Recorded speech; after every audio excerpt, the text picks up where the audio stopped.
வணக்கம் இடம்பலம் நேயர்களே. இன்னைக்கு ரஞ்சித் டைரக்டர் ரஞ்சித் பார்த்தீங்கன்னா ஒரு கடிதம் எழுதியிருக்காரு. அதை ட்வீட் வடிவில் தான் நான் பார்த்தேன். பல பாயிண்ட்ஸ் மூலயமா பகுஜன் சமாஜ் கட்சியுடைய மறைந்த தலைவரான மாநில தலைவரான ஆம்ஸ்ட்ராங் அவரோட மறைவை ஒட்டி இருக்கக்கூடிய அரசியல் என்ன, அதோட பின்னணி என்ன, அவருடைய ஆதங்கம் என்ன அப்படிங்கிறது பார்த்தீங்கன்னா ஒரு எமோஷ்னல் ஒரு லெட்டராக எழுதியிருக்காரு. அது முழுக்க முழுக்க திமுக அரசாங்கத்தை பார்த்து கேட்கக்கூடிய கேள்விகளாக தான் எனக்கு தோணுது.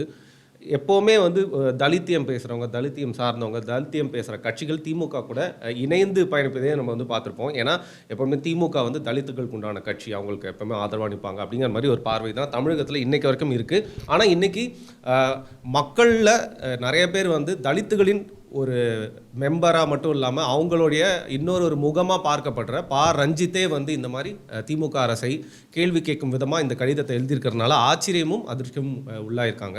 ஸோ இது எதை நோக்கி போகுது, இதோட பின்னணி என்ன அப்படிங்கிற பொறுத்து தான் இன்றைக்கி கிஷோர் கே சாமுவேல் கிட்ட கேள்வியெல்லாம் கேட்டு தெரிஞ்சுக்க போகிறோம். வணக்கம். வணக்கம். நீங்கள் படிச்சிருப்பீங்க கண்டிப்பாக அந்த லெட்டரை. So what you have to say about it? இல்லை, அதாவது ஆம்ஸ்ட்ராங் அப்படின்ற ஒரு தலைவர் அவர் பகுஜன் சமாஜ் கட்சியுடைய தலைவர். அவரை இந்த அளவிற்கு இன்றைக்கு நம்ம உடச்சி பேசுவோமே, இந்த அளவுக்கு இன்றைக்கி அவருக்காக வருத்தங்களை தெரிவிக்கக்கூடியவர்கள் அவர் இருந்த பொழுது ஆதரவை தெரிவித்திருக்கிறார்களா அப்படின்ற ஒரு கேள்வியும் வரும்ல. ஏன்னா இதே ஆம்ஸ்ட்ராங் 2021 தேர்தலில் 55 தொகுதிகளில் தனித்து போட்டிக்கிட்டு இருக்காரு. 2021 பொது தேர்தலில் 55 தொகுதிகளில் தனித்து போட்டிக்கிட்டு இருக்காரு. அப்போ எத்தனை தொகுதிகளில் இவர்கள் போய் அவருக்காக ஆதரவு தெரிவித்து பிரச்சாரம் மேற்கொண்டார்கள் அப்படின்றத நீங்கள் கூர்ந்து கவனிக்கணும். இல்லை, இப்போ ரஞ்சித் அவர்களை நான் எப்படி பார்க்குறேன் அப்படின்னா, இப்போது நீங்கள் அதை ஒத்துக்கிறீங்களா அப்படிங்கிறது நீங்கள் ஹானஸ்ட்டாக சொல்லுங்கள். ரஞ்சித் அவர்கள் தலித் அரசியலுக்குள்ளே இந்த சினிமாவெல்லாம் ஒரு சைடாக இருந்தாலும், அதன் மூலயமா அரசியல் பேசுகிறதா இருந்தாலும், சீக்கிரமாக தலித்துகளுக்கு உண்டான அரசியலின் முகமாக மாறி களத்தில் இறங்கணும் அப்படிங்கிற ஒரு ரூட்டை தான் எடுத்துருக்காருன்னு எனக்கு தோணும். அப்படி இருக்கிறப்போ இந்த ஹைபர்னேஷன் ஏன் அப்படின்னு நான் பார்க்குறேன்னா, அவர் இன்னும் கொஞ்சம் ஒரு செல்வாக்கு வளர்ந்து இன்னும் கொஞ்சம் அவருடைய அரசியல் தெளிவுலாம் அதுக்கான நேரம் இருக்குது, அதற்காக காத்திருக்கிற மாதிரி தெரியுது. ஏன்னா திருமாவளவன் இப்போ களமாடிட்டு இருக்காரு. அவருக்கு நிகராக தானும் அரசியல் குதிக்கிறதுக்காக ஒரு நேரத்துக்காக அவர் வெயிட் பண்ணியிருந்திருக்காரோ, அதனால தான் பகுஜன் சமாஜுக்கோ இல்லை நேராகவே போயிட்டு விடுதலை சிறுத்தைகளுக்கோ அவர் என்றைக்குமே பிரச்சாரத்தில் ஈடுபட்ட மாதிரியே தெரியல. அதுக்கான காலத்துக்காக காத்திருக்காரு. இல்லையா, அவரே சொல்கிறாரு, நாங்கள் திமுகவுக்காக நான் வாக்களித்தேன், வாக்களித்தேன், அப்போ திமுகவுக்காக நான் பிரச்சாரம் பண்ணேன்றதையும் நம்ம எடுத்துக்கிட்டு தான் போகணும். ஸோ நம்ம அதை கடந்து போக திமுக நிறைய கேள்வி கேட்டிருக்காருங்க அவர். கேள்வி கேட்குறதுன்றது வேற வரும். நம்ம சொல்ல வருது இங்கே என்னென்னா, சரி அவர் திமுக ஆதரிக்கக்கூடாதுன்னு நம்ம சொல்ல முடியாது. அவர் கையை பிடிச்சி நம்ம நிறுத்த முடியுமா? தலைகீழே தான் குதிப்பேன், அந்த கோட்டை சாமியின் போய் குதிப்பேன்னா குதின்னு தான் சொல்ல முடியும். நம்ம போய் அது இப்போ நீ புலம்புறல்ல. ஸோ இது நம்ம போய் தடுக்க முடியாது. ஆனால் என்னுடைய கேள்வி இங்கே என்ன அப்படின்னா, நீங்கள் ஆம்ஸ்ட்ராங்குக்காக இத்தனை ஆதங்கப்படுகிறீர்களே, நியாயமான ஆதங்கம் தான். உங்களுடைய சமுதாயத்தைச் சேர்ந்த ஒருவர் பாதிக்கப்படுகிறார் என்ற பொழுது உனக்கு வர வேண்டிய ஒரு ஆதங்கம் தான். இப்போ நீங்கள் என்னையே எடுத்துக்கிட்டிங்கன்னா, திமுகவுக்கு ஜால்ரா அடிக்கக்கூடிய ஒரு சில பிராமணர்களும் இருக்காங்க. நாளைக்கு அவர்களுக்கே ஒரு பிரச்சனை என்றால் நானும் சேர்ந்து தான் குரல் கொடுப்பேன். ஏன்னா என்னுடைய சாதி அப்படின்னும் பொழுது அது நான் கண்டிப்பாக அதற்கான குரலை கொடுக்க வேண்டிய அவசியம் எனக்கு இருக்குது. அப்படி தான் நான் பார்க்குறேன். ஸோ மனிதாபிமானம் தாண்டி சாதி பற்று கண்டிப்பாக ஏன் இருக்கக்கூடாது? இல்லை, எனக்கு என்ன பொறுத்த வரைக்கும் நான் அதற்கு எதிரான எல்லாரையும் நீங்கள் இருந்துட்டு போங்க. இல்லைங்க, நான் சொல்கிறேங்க, என்னுடைய கருத்தும் நான் சொல்கிறேன். தாராளமாக. ஏன்னா திமுகவுக்கு ஜாலரா அடிக்கக்கூடிய பிராமணர்கள் இருக்கிறப்போ அதிமுகவுக்கும் ஜாலரா அடிக்கிற பிராமணர்கள் இருக்கிறதா தான் பார்க்கப்படுது. இருக்கலாம், ஏன் எல்லா கட்சிக்கும் ஜாலரா அடிக்கக்கூடிய பிராமணர்கள் இருக்கலாம். நான் பார்க்குறது என்ன அப்படின்னா, நீங்கள் இப்போ கட்சி மாச்சரியங்கள் கடந்து என்னுடைய சாதியைச் சேர்ந்த ஒருவர் பாதிக்கப்படுகிறார் என்றால் கண்டிப்பாக என்னுடைய குரல் அவர்களை நோக்கி போகும். அப்போது இங்கே இதை என்னால் புரிந்து கொள்ள முடியுது. ஆனால் என்னுடைய கேள்வி என்ன அப்படின்னா, ஆம்ஸ்ட்ராங் அவர்களை இவ்வளவு மோசமாக சித்தரிக்கக்கூடிய திமுக இன்றைக்கி தான் அதை பண்ணியிருக்கா? உங்களுக்கு தெரியாதா? அதிகாரப்பூர்வமாக திமுக எங்கே அது மாதிரி அவர் சித்தரி அதிகாரப்பூர்வமாக அவங்க பண்ணணுமா? இன்றைக்கி இருக்கக்கூடிய சோஷியல் மீடியாவுடைய இம்பேக்டை வைத்து இவர்கள் என்ன முனைகிறார்கள் என்றது தெரியாதா? அப்போ அது தெரிந்ததுனால தானே ரஞ்சித் போன்றவர்கள் அதில் என்ன குறிப்பிட்றாரு, அந்த இதை பார்த்தீங்களா நீங்கள்? அதாவது அந்த லைன் அப்படியே படிங்க, அதோடைய இன்ட்ரோவை படிங்களேன். இன்ட்ரோவை படிக்கிறேன். அதெல்லாம் ஆரம்பிச்சேன். கோழைத்தனமான கொடூர படுகொலைக்கு ஆளான பகுஜன் சமாஜ் கட்சியின் மாநில தலைவர் அண்ணன் திரு ஆம்ஸ்ட்ராங் அவர்களின் திருவுடலை சலசலப்பும் பதற்றும் ஏதுமின்றி சட்டம் ஒழுங்கு பிரச்சனை நிகழாமல் நல்லடக்கம் செய்துவிட்டோம். அண்ணன் இல்லாத அவருக்கு பிறகான இந்த வாழ்க்கையை அவர் கொண்ட கொள்கையான பாபா சாஹேப் டாக்டர் அம்பேத்கரின் அரசியலை இன்னும் தீரத்துடனும் உறுதியுடனும் களமாடுவோம். அதுவே அண்ணன் திரு ஆம்ஸ்ட்ராங் அவர்களுக்கு நாம் செலுத்தும் நன்றி கடனாக அமையும். நம்ம அப்படியே போட்டுருவோம் ஸ்க்ரீனில் இந்த லெட்டர் அப்படியே. இதனையொட்டி திமுக தலைமையிலான தமிழக அரசுக்கும் சமூக வலைதள ஊடகங்களில் வன்மத்தை பரப்பிக் கொண்டிருப்பவர். இப்போ இதுதான் கேள்வி, சமூக வலைதளம் பற்றி ஏன் அவர் குறிப்பிடுறாரு? ஏன்னா அங்கதான் அவதூறுகள் நிறையா. யார் பரப்பினது? இல்லை உதயநிதி வந்து எதாவது பேசினாரா, இல்லை ஆஃப்டர் ஆல் ஆர்எஸ் பாரதி ஏதாவது வந்து பேசினாரா? என்னுடைய கேள்வி ரொம்ப சிம்பிள். ஆர்எஸ் பாரதி ஏதாவது அசிங்கமாக பேசினாலும் தரக்குறைவாக பேசினாலும் அதற்கே கூட திமுக பொறுப்பேற்றுக் கொள்வதில்லை என்பது வேற விஷயம். நான் கேட்குறது இங்கே என்னென்னா, சமூக வலைதளம்னு அவர் ஏன் குறிப்பிடுறாரு? அங்கதான் அதிகமான அவதூறுகள். யார் பேசினாங்க? கட்ட பஞ்சாயத்து யார் பேசினாங்க? இல்லை இதை பற்றி நம்ம ஏற்கனவே முன்னாடி காணொலியில் பேசியிருக்கோம். முதல்வரை அதிகமான ஒருமையில் உணர்ச்சி பிளம்பின் பேரில் பகுஜன் சமாஜ் கட்சியும் ஆம்ஸ்ட்ராங்கோட நண்பர்களும் சேர்ந்தவங்களும் வந்து பார்த்தீங்கன்னா ரோட்டில் நின்று அசிங்கமான ஒருமையில் வார்த்தையை பேசினதுக்கப்புறம் திமுகவுக்கு ஆதரவாக இருக்கக்கூடிய ஹேண்டில் வச்சிருக்க நிறைய பேர் ட்விட்டர் தளத்தில் நிறைய அந்த மாதிரி பதிவுகளை பேசினாங்க இல்லையா? அப்போ நம்மளுடைய கேள்வி என்னென்னா, நீங்கள் முதல்வரை ஆபாசமாக ஒருத்தன் பேசுகிறான்னு வைங்க, அவனை திட்டு என்ன எடுபட்ட நான் ஏந்திட்டு அதை விட்டுவிட்டு நீங்கள் மறைந்த ஒருவரை திட்டிட்டு போங்க, அது உங்களுடைய உரிமை. நான் வந்து ஒரு மறைந்து விட்டார் என்பதனால் அவர் வந்து யோகியர்னு நம்ம சொல்வதை நான் ஏற்க மாட்டேன். இப்போ உதாரணத்துக்கு கருணாநிதி எல்லாம் நான் யோகியெல்லாம் நான் ஏற்றுக்க மாட்டேன். என்னை பொறுத்த வரைக்கும் கருணாநிதி கடைஞ்சி எடுத்து அயோக்கியர். ஆனாலப்பட்ட விஜயகாந்தே ஏதோ ஒரு விமர்சனம். நான் விஜயகாந்தை விமர்சனம் பண்ணல. நான் விஜயகாந்த் உடைய அரசியலை பொறுத்த வரைக்கும் அவருடைய கான்ட்ரிபியூஷன் என்ன தமிழக அரசியலுக்கு அப்படின்றத கேள்வியாக வச்சுருக்கேன். சரி, ஹானஸ்ட்டாக நீங்கள் ரெண்டுத்தையும் பேலன்ஸ் பண்ணி நல்லது கெட்டது ரெண்டுமே சொல்லணும்னு நினைக்கிறீங்க, அப்படி வேணால் வச்சுக்கலாமா? மறைந்தாலும் அவரை வந்து க்ளோரிஃபை பண்ணணும்னு அவசியம் இல்லைன்னு சொல்கிறேன். You don't have to glorify somebody just because you are dead, right? இப்போ நான் அதிமுகவை ஆதரிக்கிறேன்றதுனால, இப்போ செல்வி ஜெயலலிதா இருந்த பொழுது அவர் வந்து இந்த கெயில் பைப் லைன் புதைப்பது சம்பந்தமாக அவர் வந்து அவருடைய அரசாங்கம் ஒரு நிலையான ஒரு ஒரு ஒரு ஃபேர்ம் டெசிஷனை எடுக்காமல் அங்கே ஒரு நக்சல் கூட்டம் வந்து போராட்டம் நடத்துகிறது அப்படின்னா அதற்கு செவிமடித்தார் அப்படின்றது தவறு அப்படின்னு நான் சொல்கிறேன். இப்போ அது சொல்கிறதுனால என்ன, செல்வி ஜெயலலிதா மறைந்து விட்டார் என்பதனால அவர் செய்தது தவறு இல்லைன்னு ஆகிடுமா? சரி, பாயிண்ட் டேக்கன். திருப்பியும் இப்போ இங்கே வர சரியா? ஸோ இப்போ நம்ம சொல்லக்கூடியது இங்கே என்னென்னா, நீங்கள் ஆம்ஸ்ட்ராங் அவர்களை வந்து அவருடைய தாக்கம், ஏன்னா நீங்கள் 1000 சொன்னாலும் let me come to Armstrong. ஏன்னா அவரை பற்றி கட்ட பஞ்சாயத்து, ரவுடி இப்படியெல்லாம் வந்து சித்தரிக்கப்படுது இல்லையா? என்னுடைய கேள்வி, அரசியல் கட்சியில் இந்த மாதிரி கேரக்டரிஸ்டிக்ஸ் இல்லாத நபர்களை நீங்கள் காட்டு. அரசியலுக்கு வந்துட்டாலே இந்த மாதிரி ஏதாவது ஒன்று இல்லையே, அவர் தவிர்க்க முடியாத ஒரு விஷயம் ஆயிடுதுல. ஆம்ஸ்ட்ராங் என்ன செய்யணும்?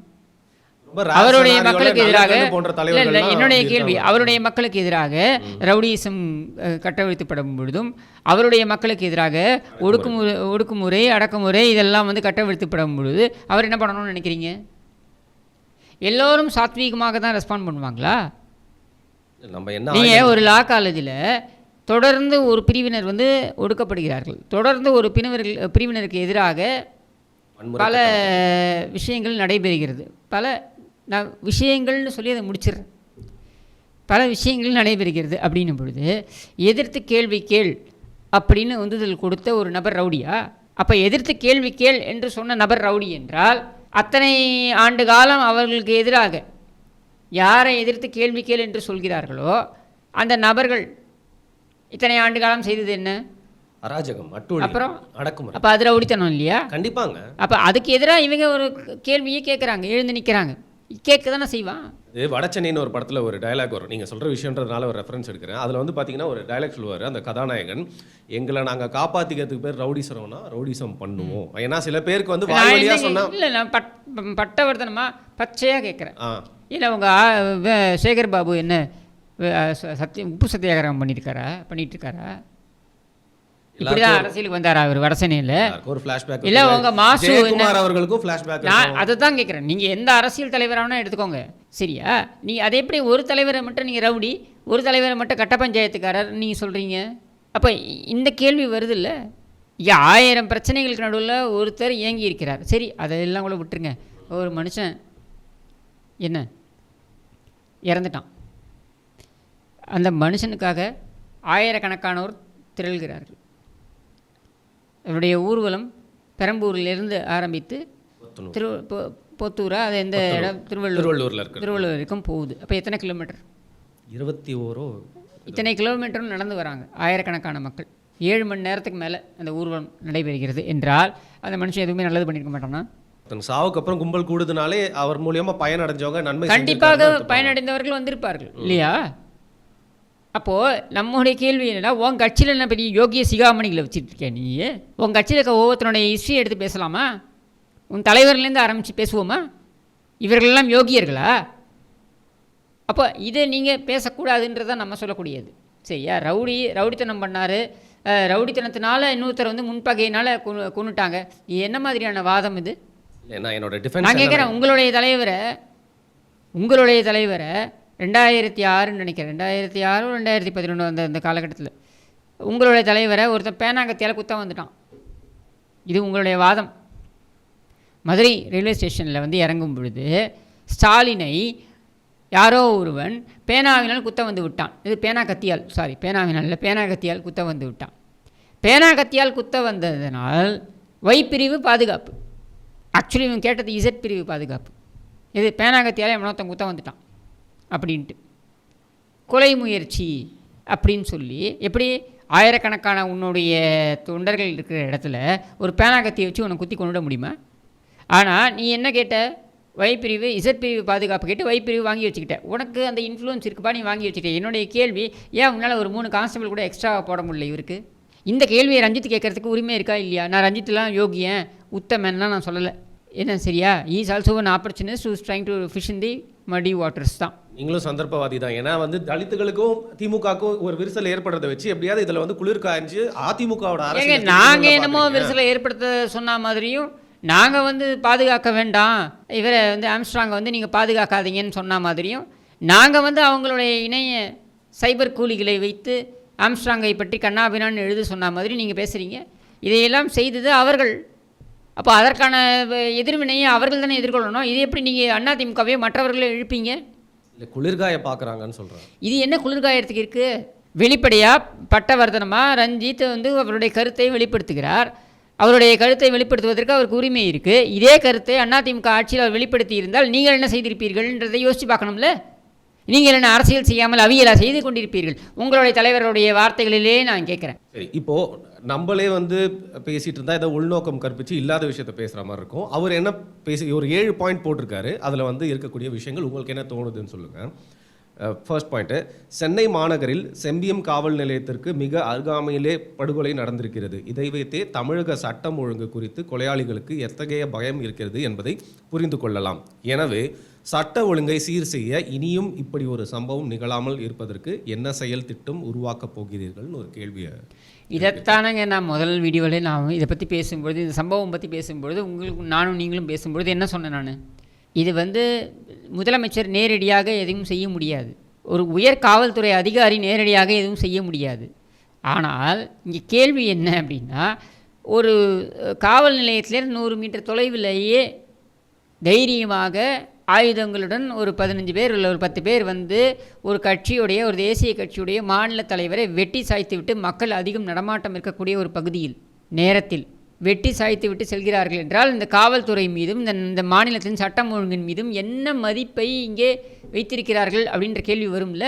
எவனும் என்னை கேள்வி கேட்க முடியாதுன்ற துணிச்சல்னால தானே அதை செய்கிறாங்க. இவர்கள் பழிக்கு வாங்கினார்கள், இல்லை வேறு ஒரு பிரச்சனைக்காக வாங்கினார்கள் என்றெல்லாம் நீங்கள் சப்பை கட்டலாம். என்னுடைய கேள்வி, இவர்களுக்கு எங்கே இருந்து இந்த துணிச்சல் வந்தது? கேட்பதற்கு ஆள் இல்லை என்பதனால் துணிச்சல் வந்தது. கேட்பதற்கு ஆள் இல்லை என்றால் இங்கே நிர்வாகம் ஸ்தம்பித்து போயிருக்கிறது. இதுதான் நம்ம புரிஞ்சிக்க வேண்டியது. அதை தான் ரஞ்சித் சொல்லியிருக்காரு. இதைத்தான் நானும் பேசினேன் 2-3 நாட்கள். கம்பேரிசனாக கேள்வி கேட்குறேன்னு நினைக்காதீங்க. இப்போ விசிக தலைவர் திருமாவளவன் இருக்காரு. அவருக்கு மேலே எல்லாருக்குமே ஒரு நல்ல அபிப்பிராயம் இருக்குன்னு சொல்ல முடியாது.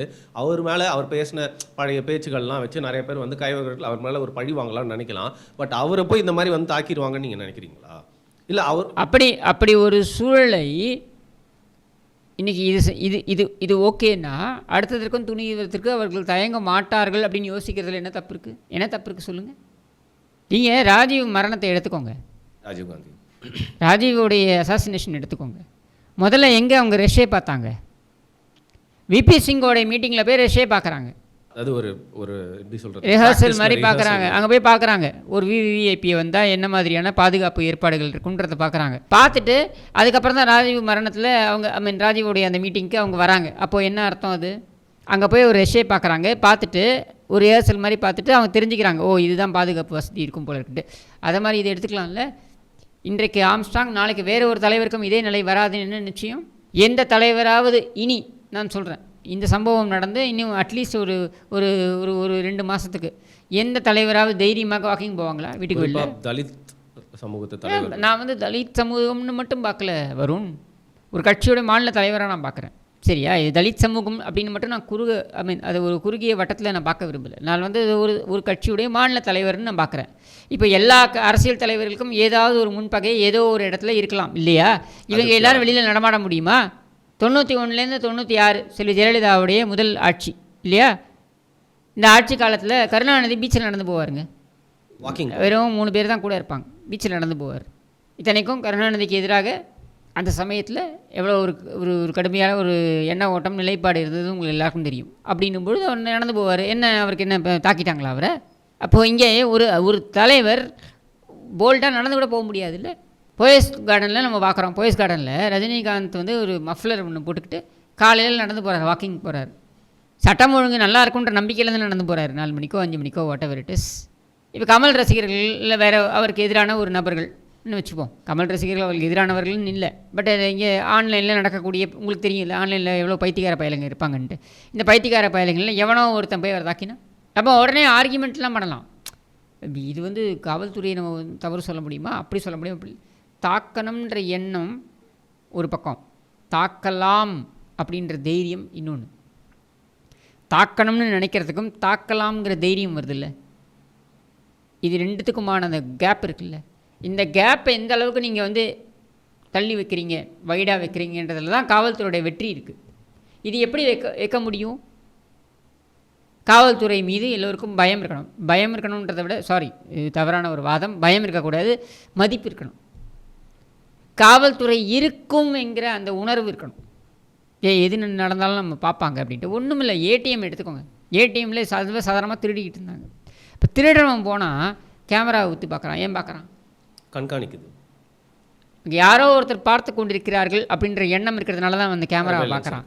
அந்த மாதிரி ஒரு எண்ண ஓட்டம், இங்கே சம்படி இஸ் வாட்சிங் யூன்ற எண்ண ஓட்டம் வரணும். இது வரணும்னா மேல்மட்டத்திலிருந்து, நான் சொல்கிறது வந்து முதலமைச்சரிலிருந்து, சும்மா நான் சர்வாதிகாரியாக மாறுவேன், நான் வந்து இரும்பு கரம் கொண்டு ஒடுக்குவேன், இது கிடையாது. நேற்று கூட காவல்துறை ஆணையர் அவருடைய ப்ரெஸ் மீட்டில் பேசியதாக தகவல். அவர்களுக்கு தெரிஞ்ச லாங்குவேஜில், அவர்களுக்கு தெரிந்த மொழியிலே. என்ன மொழி அது? பயம். என்ன பேச வரீங்க? பயம் தாங்க. இது கிடையாது உங்கள்கிட்ட எதிர்பார்த்தது. நாங்கள் எதிர்பார்த்து பயப்படதாங்க செய்யணும். அதை தான் நான் சொல்கிறேன். குற்றவாளி போலீஸை பார்த்து பயப்படுவதை விட போலீஸ் இருக்கும் என்ற எண்ண ஓட்டம் குற்றவாளிக்கு வந்தாலே குற்றச்செயல்கள் குறையும். எனக்கு ஒரு காவல்துறை அதிகாரி வந்து இதை கற்றுக் கொடுத்தார். அவர் என்ன சொன்னார்னா, ஒரு குழந்தை இது வந்து நான் சிறையில் இருக்கும்பொழுது என்னை வந்து கோர்ட்டுக்கு கூப்பிட்டு போகிறாங்க. அப்போ இந்த கோர்ட்டுக்கு கூப்பிட்டு போகும்பொழுது கூட ஒரு காவல்துறை அதிகாரி வருவார். சாதாரண ஒரு நம்ம கூட வரக்கூடிய ஒரு அதிகாரி, பெரிய போஸ்ட்லலாம் கூட இருக்க மாட்டார். பட் அவங்களுக்கு கூட அந்த மெச்சூரிட்டி இருக்குது பாருங்கள். அவர் சொன்னார், குழந்தையை கூட நீங்கள் வந்து போலீஸ் வந்து பிடிச்சின்னு போயிடும் அப்படின்னு சொல்லி மிரட்டாதீங்க. பூச்சாண்டி இல்லை, நீங்கள் பயப்படுவதற்கான நபர்கள் காவல்துறையினர் கிடையாது. அவர்கள் உங்களில் ஒருவர். சரியா? அவர்களுக்கு கூடுதல் பொறுப்பு வழங்கப்படுகிறது. சட்டம் ஒழுங்கை சரி பண்ண வேண்டும் என்பதற்கு கூடுதல் பொறுப்பு அவர்களுக்கு வழங்கப்படுகிறது. அவ்வளோதானே தவிர உங்களில் ஒருவர் தான் அவர்கள். ஆனால் அவர்கள் இருப்பார்கள் என்கிற எண்ண ஓட்டம் உனக்கு வரணும். அது எப்போ வரும்? நீ வந்து அங்கே மேலே இருக்கக்கூடிய ஆட்சியாளர்களிலிருந்து நீங்கள் வந்து ரொம்ப தெளிவாக யார் தவறு செய்தாலும் நாங்கள் நடவடிக்கை எடுப்போம் அப்படின்ற ஒரு முடிவை எடுத்து, முக்கியமாக உன்னுடைய தரப்பு நபர்கள், ஒரு மன்னர் மீது எப்போங்க மரியாதை வரும்? இல்லை ஒரு ஆளும் தரப்பு மேலே எப்போங்க மரியாதை வரும்? அவங்க தரப்பு ஆளே. இப்போது ஒன்றும் இல்லை, மனுநீதி சோழன் எதுக்கு சொல்கிறோம்? பையனே என் மகன் தவறு செய்தாலும் அவனுக்கு அதே தண்டனை தான் நான் வழங்குவேன்னு சொன்னது தானே கூடுதல் மரியாதையை கொடுத்தது. சிலப்பதிகாரத்தில் பாண்டிய மன்னன் மீது அவர் தவறே இழைத்திருந்தாலும், மரண தண்டனையே கொடுத்திருந்தாலும், கோவலனுக்கு மரண தண்டனையே கொடுத்திருந்தாலும், கண்ணகி வந்து சிலப்பதிகாரத்துடைய எண்டில் பார்த்தீங்கன்னாக்க அசிரீரியாக தோன்றி என்ன சொல்கிறார்? நான் பாண்டிய மன்னனோட தந்தையாக ஏற்றுக்கொண்டு விட்டேன். ஏன்னா அவனே ஒரு உயர்ந்த தண்டனையை கொடுத்து கொண்டான், கேபிட்டல் பனிஷ்மெண்ட், மரணம். நான் நீதி தவறி விட்டேன் அப்படின்னு சொல்லிட்டு. அது மாதிரி உன் பக்கம் இருக்கிற ஆட்கள்லாம் தவறு செய்யும்பொழுது நீ நடவடிக்கை எடுக்கணும்ல. உன் பக்கம் இருக்கிற ஆட்கள் தவறு செய்யும்போது நீ வேடிக்கை பார்த்துட்டு எதிர்க்கிறது சொல்லக்கூடியவர்களை வந்து துரத்தி நீ வேட்டையாடுவேன்னா அப்போது உன் மேலே என்ன மரியாதை இருக்கும்? இப்போ அதை தான் ஒரு கேள்வியை எழுப்பியிருக்காரு. இப்போது அடுத்த பாயிண்ட் போவோம். இரண்டாவது, படுகொலை செய்ததாக ஒப்புக்கொண்டு சரணடைந்த கயவர்கள் கொடுத்த ஒப்புதல் வாக்குமூலத்தின் அடிப்படையில் ஆற்காடு சுரேஷின் படுகொலைக்கு பழிவாங்கவே இதை செய்திருப்பதாக காவல்துறையினரும் அறிவித்திருக்கிறார்கள். சரணடைந்தவர்கள் சொல்வதையே வழிமொழிந்து இந்த தகவலை முடித்துவிடவே காவல்துறையினர் ஆர்வம் காட்டுகிறார்கள். இதை திட்டமிட்டு ஏவியவர்கள் யார்? அவர்களை இயக்கியவர்கள் யார்? இதற்கு வேறு பின்னணி இல்லை என்கிற முடிவு காவல்துறைக்கு வந்துவிட்டதா? இதற்கு பின்னாலே ஆருத்ரா இருக்கிறது என்பது குறித்து பார்வையில் காவல்துறையின் நிலைப்பாட்டென்ன? பல செய்திகளை உலவ அனுமதித்து இதில் எது உண்மை எது பொய் என்று தெரியாத அளவு அலட்சியமாக இருப்பது ஏன்? ஊடகங்களும் இது குறித்து கேள்வி எழுப்ப மறுப்பது ஏன் அப்படின்னு கேட்குறாரு. இந்த பாயிண்ட் தான் எனக்கு புரியல, என்ன சொல்ல வராரு. அதாவது அவர் ஆருத்ரா விஷயத்தில் ஆருத்ரா விஷயம் மட்டும் இல்லை, பல விஷயங்களில் ஆம்ஸ்ட்ராங்குடைய பெயர் குறிப்பிடப்பட்டிருக்கலாம், சேர்க்கப்பட்டிருக்கலாம், தலையீடு இருந்திருக்கலாம், இதெல்லாமே இருந்திருக்கலாம். சரியா? இதையெல்லாம் வந்து விசாரணைக்கு உட்படுத்த வேண்டும் அப்படின்றதான் நியாயமாக நம்ம வைக்கக்கூடிய கோரிக்கை. இதை வந்து அவங்க தரப்பு வைக்கிறாங்க. அதை மழுங்கடிப்பதற்காகவே இந்த ஆற்காடு சுரேஷ் அப்படின்ற பேரை உலக விட்டிருக்கிறார்கள் அப்படின்னு தான் அவர் சொல்கிறார். இப்போ உதாரணத்துக்கு நான் சொல்கிறேன், இந்த கொலை நடந்து சில மணி நேரத்தில் எல்லாம் அவங்க சேனலில் இருக்கக்கூடிய முக்கியமான நபர்கள் அவங்களே வந்து இதை பதிவு பண்ணுறாங்க. ஆற்காடு சுரேஷ் பிரச்சனைனால தான் இது நடந்துருச்சு அப்படின்னும் பொழுது அப்போ நீங்கள் ஒரு நரேட்டிவை செட் பண்ணுறீங்க. அந்த நரேட்டிவுக்கு ஏற்ற மாதிரியே இந்த சரண்டர் ஆகுது. சரியா? இப்போ நம்ம எல்லா திரைப்படத்தையும் பார்க்குறோம், எவனோ தன் கொலை பண்ணுவான், எவனோ தம்பி சரண்டர் ஆவான் அப்படின்றது. திரைப்படங்களே விட்டுருங்க. நான் ஏன் திரைப்படம்னு சொல்கிறேன்னா அது ஒன்று தான் புரியுது இந்த மக்களுக்கு. அதான் கொண்டு போய் சேர்க்குது இந்த உண்மை. வேறு எதையுமே சொன்னாலும் அது மக்களுக்கு புரியுது கிடையாது. அப்படின்றதுனால திரைப்படங்களை உதாரணமாக எடுக்க வேண்டிய ஒரு நிலைக்கு தள்ளப்படுறேன்.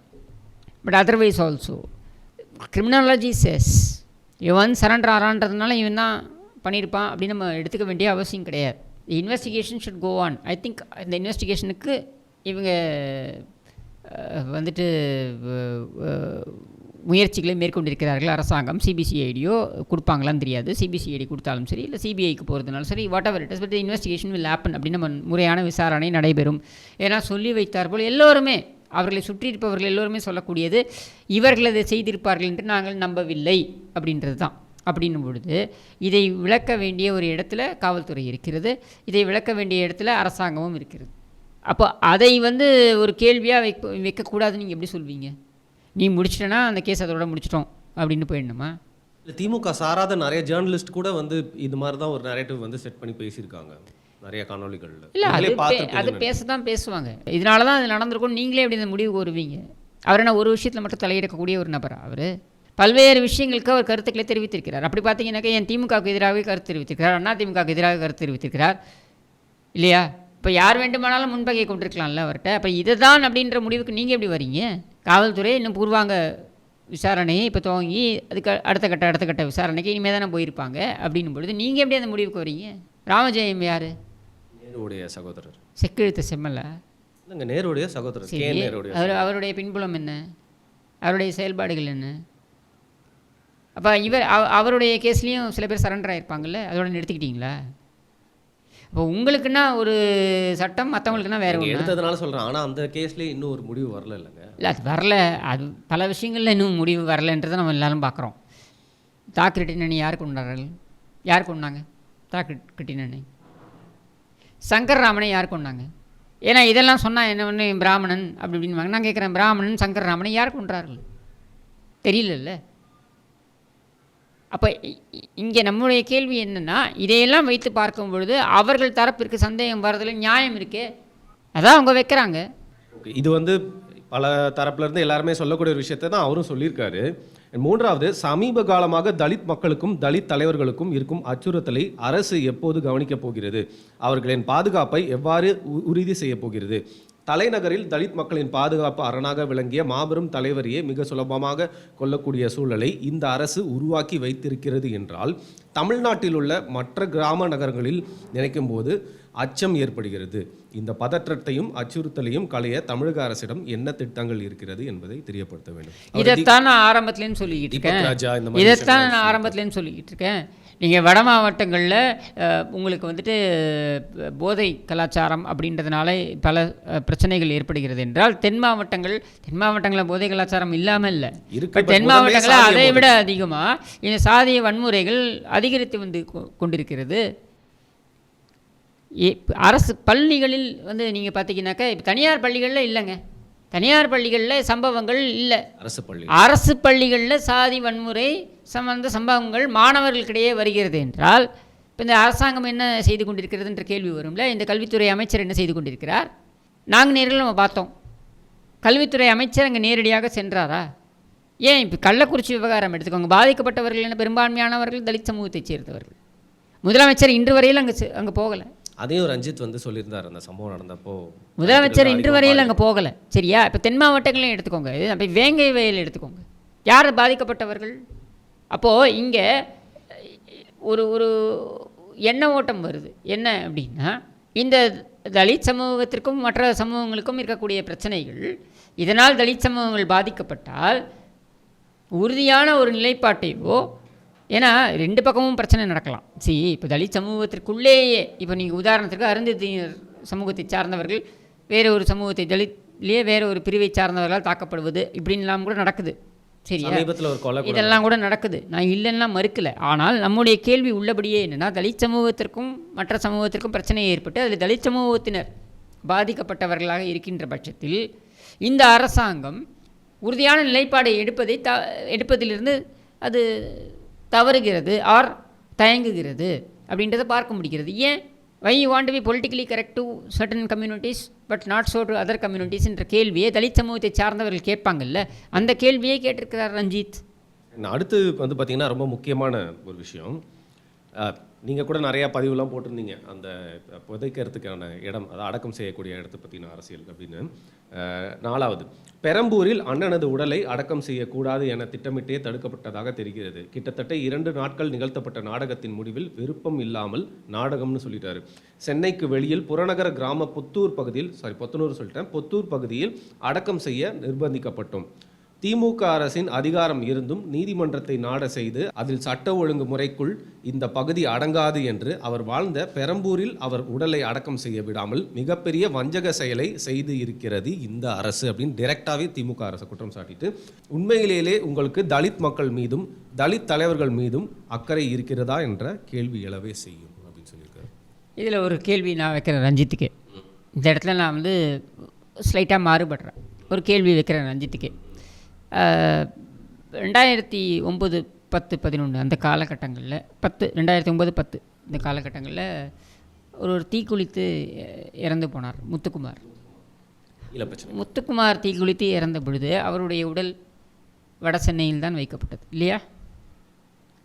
அப்போது ஒரு வழித்தடம் கொடுக்கப்பட்டது.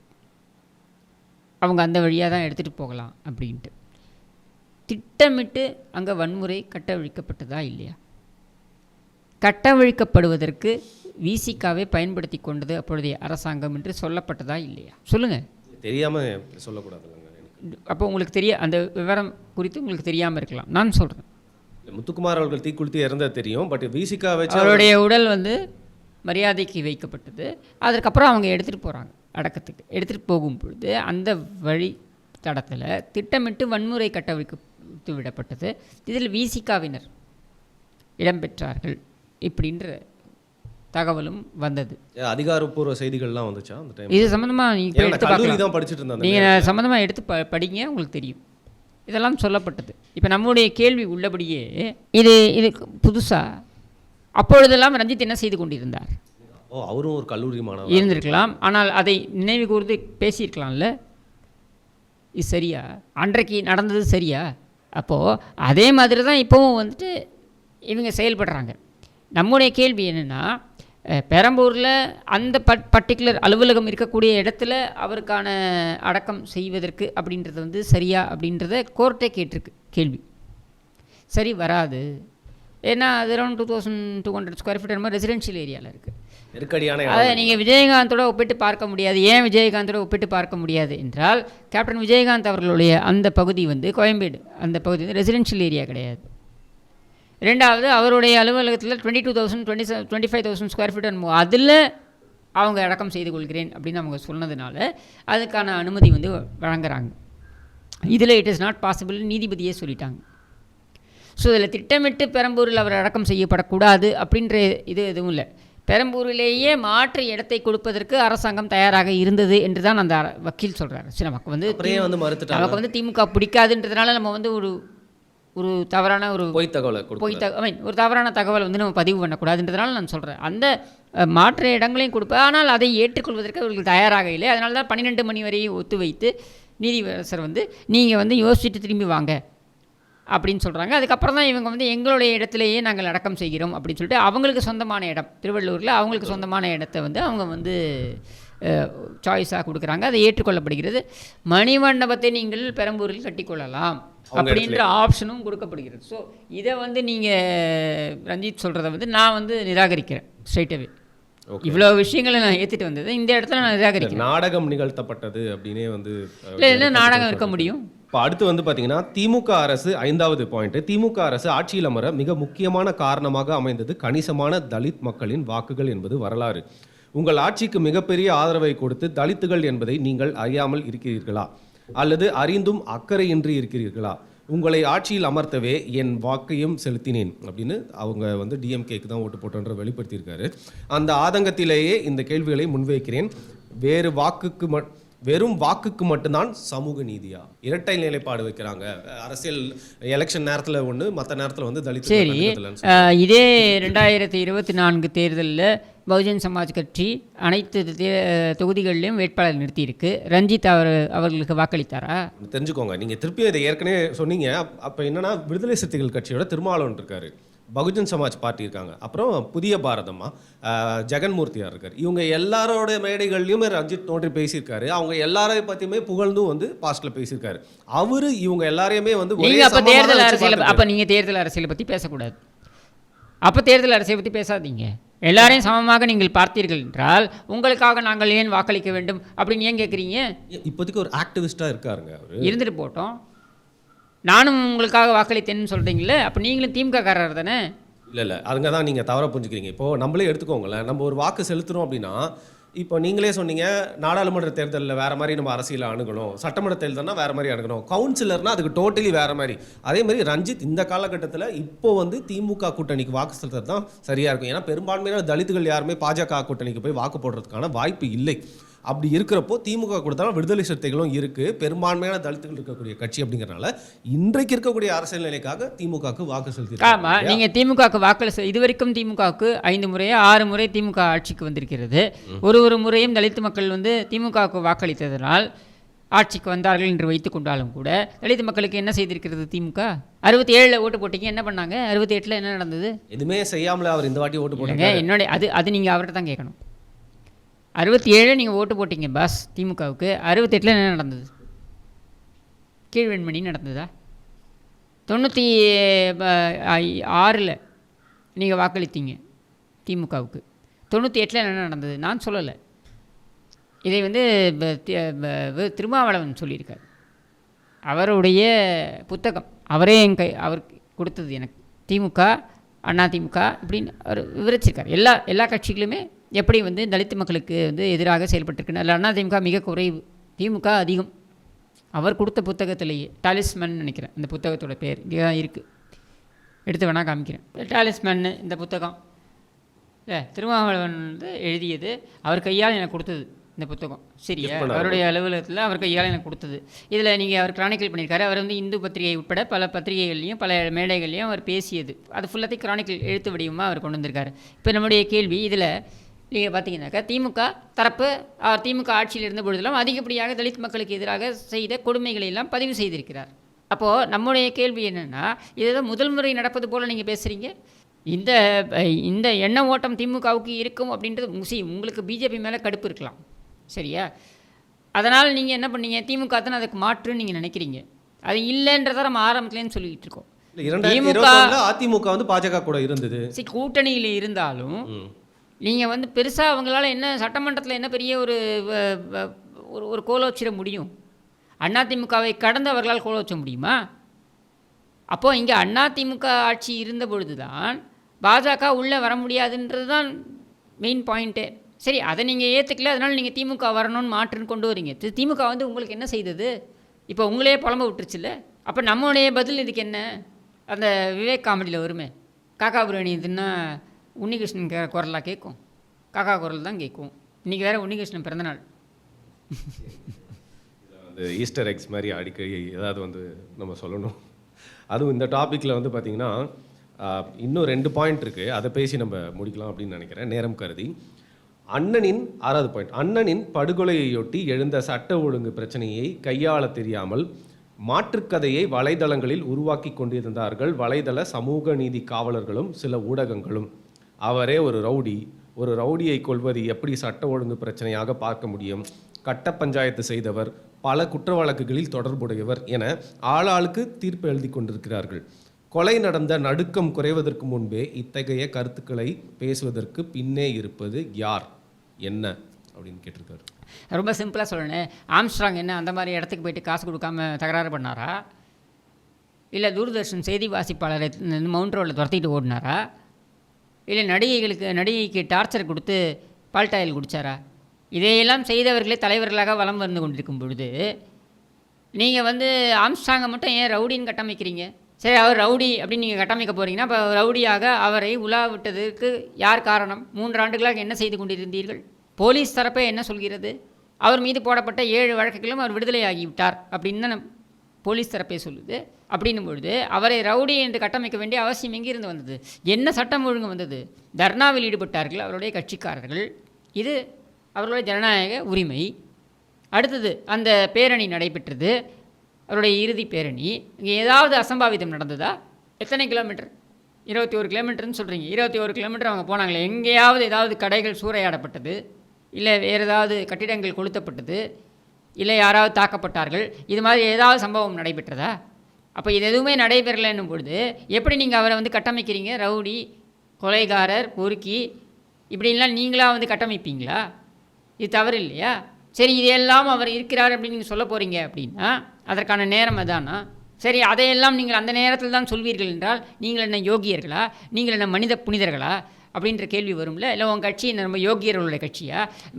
பிரியாணி கடையிலேருந்து பஜ்ஜி கடை வரைக்கும், வளையல் கடையிலேருந்து ஆரம்பித்து அத்தனை கடையிலையும் உன்னுடைய கட்சிக்காரன் பண்ணாத ரவுடித்தனம் கிடையாது, போர்க்கித்தனம் கிடையாது. நீ பேசலாமா இதை பற்றி? ஒரு மகளிர் அணி கூட்டம் நடந்ததுனாக்கா பெண் காவலர் அதிகாரிகிட்ட சில்மிஷம் பண்ணக்கூடிய போர்க்கிகளையும் ரவுடிகளையும் வைத்து கட்சி நடத்தி கொண்டிருக்கின்ற நீ பேசலாமா இதை? அப்போ அந்த நியாயமான கேள்வி தானே கேட்டிருக்காரு. ஏற்கனவே இந்த பாயிண்ட்டை வந்து ஸ்டார்டிங்லேயும் வேறு மாதிரி கேட்டிருந்தாரு, திருப்பியும் கேட்டிருந்தாரு. ஸோ கடைசியாக வந்து பார்த்திங்கன்னா சில மக்களை நோக்கி அவர் வந்து கேட்குற மாதிரி இருக்குது. ஆதிக்க வர்க்கத்தாரே அப்படின்னு குறிப்பிட்ட அவர் யார் அப்படின்னு நினைக்கிறாரோ அவங்கள நினச்சி வந்து கேட்குறாரு. எங்களின் சுயமரியாதையின் பொருட்டு நாங்கள் கிளர்ந்தெழுவதை ரவுடித்தனம் என்கிறீர்கள். வருவோருக்கெல்லாம் லட்சக்கணக்கான புத்தகங்களை அன்பளிப்பாய் கொடுத்தவர் தம்மமே மானுட சமூகத்தின் விடுதலையை தரும் என்று பாபா சாஹேப் வழியில் பௌத்தத்தை முன்னெடுத்தவருக்கு எதிராய் இத்தகைய கதைகளை உருவாக்குவதன் மூலம் உங்களை நீங்களே திருப்திப்படுத்தி கொள்ளலாம். ஆனால் எங்கள் ஒவ்வொருவருக்கும் தெரியும், ஒடுக்குதலுக்கு எதிரான அண்ணன் ஆம்ஸ்ட்ராங் போல கிளர்ந்தெழுபவர்களில் நாங்கள் பெற்ற எழுச்சி வார்த்தைகளால் விவரிக்க முடியாதவை. முடிவாக சிறுவயது முதலே அண்ணனின் அன்பில் ஈர்க்கப்பட்டவன் நான். திரைத்துறையில் நான் வந்த பிறகும் என் வளர்ச்சியிலும் பாதுகாப்பிலும் என்னாலும் அக்கறை கொண்டு என்னை பாதுகாப்பு வளையத்தில் வைத்திருந்தவர் பாபா சாஹேப் அம்பேத்கரின் அரசியல் பாதையில் எவ்வித சமரசமும் இன்றி தன்னை அர்ப்பணித்துக் கொண்டவர். அண்ணனை இழப்பது என்பது என் வாழ்வில் மிகப்பெரிய பின்னடைவாகவே நான் கருதுகிறேன். இதை சரி செய்ய அவரின் பேச்சுகளும் சிந்தனைகளும் எங்களை வலுப்படுத்தும். ஜெய்பீம் போட்டிருக்காரு. இப்போ நான் ரொம்ப சிம்பிளாக இதை முடிக்கிறேன். இவ்வளவெல்லாம் நற்பண்புகளை கொண்டவர், இவ்வளவு உயர்ந்த பண்புகளை கொண்டவரை ஏன் நீங்கள் தூக்கி பிடிக்க மறுத்தீர்கள்? ஏன் நீங்கள் திமுகவுக்கு வாக்களித்தீர்கள்? ரஞ்சித்தை பார்த்து நான் கேட்குறேன். இவ்வளவு நற்பண்புகளை கொண்டவர் தானே அவர். இப்போ இத்தனை பேருக்கு இவ்வளவு நல்லதை செய்யக்கூடியவர்கள், இவ்வளவு நற்பண்புகளை கொண்டிருக்கக்கூடிய ஒரு நபர், இவ்வளவு உயர்ந்த எண்ணங்களை கொண்டிருக்கக்கூடிய ஒரு நபரை தூக்கி பிடிக்க மறுத்த நீங்கள், உங்களுடைய சமூகத்தைச் சேர்ந்த இத்தனை நல்ல விஷயங்களை ஒருங்கே கொண்ட ஒரு நபரை நீங்களே தூக்கி பிடிக்கவில்லை என்றால் மற்றவர்கள் எப்படி தூக்கி பிடிப்பார்கள்? இப்போ அந்த கேள்வியும் வரணும்ல. அதையும் அவரை பார்த்து, அதாவது ரஞ்சித் தன்னை பார்த்தே சுயபரிசோதனை செய்து கொள்ள வேண்டிய அவசியம் இருக்கிறது இந்த விஷயத்தை பொறுத்த வரைக்கும். ரெண்டாவது, பாபா சாஹிப் அம்பேத்கர். பாபா சாஹிப் அம்பேத்கரை விட்டுருங்க, ஏன் தலித் தலைவர்களே இங்கே தமிழ்நாட்டில் இல்லையா? ஏன் ஒரு இடத்துல கூட உன்னால் எம்சி ராஜாவை மேற்கோள் காண்பிக்க முடியல? ஏன் உன்னால் வந்து ரெட்டமலை ஸ்ரீனிவாசனை மேற்கோள் காண்பிக்க முடியல? ஏன் உன்னால் அயோத்திதாச பண்டிதரை நீ உன்னால் வந்து மேற்கோள் காண்பிக்க முடியல?